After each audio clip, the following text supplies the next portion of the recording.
అన్న రేపు fathers day కదా, ఏం చేద్దాం? అరే అవును కదా, నీ దగ్గర ఏమైనా డబ్బులు ఉన్నాయారా?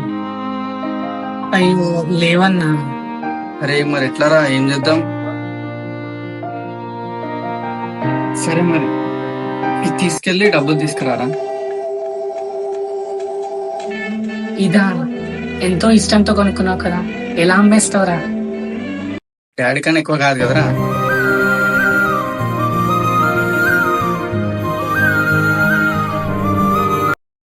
డాడీ నీకోసం చిన్న సర్ప్రైజ్ ఉంది. అవును, ఏంటి? నువ్వు మాత్రం కళ్ళు మూసుకోవాలి. ఓకే.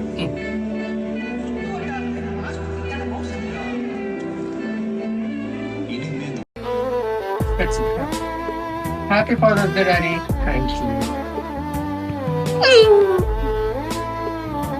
కొంచెం చిన్నగా ఇస్తున్నాను. హ్యాండ్. వావ్. గెలిచినప్పుడు ఆనందంగా 10 మందికి చెప్పుకొని, ఓడినప్పుడు మన భుజం తట్టి గెలుస్తావులే అని దగ్గరికి తీసుకునే వ్యక్తి నాన్నొక్కడే. Happy father's day.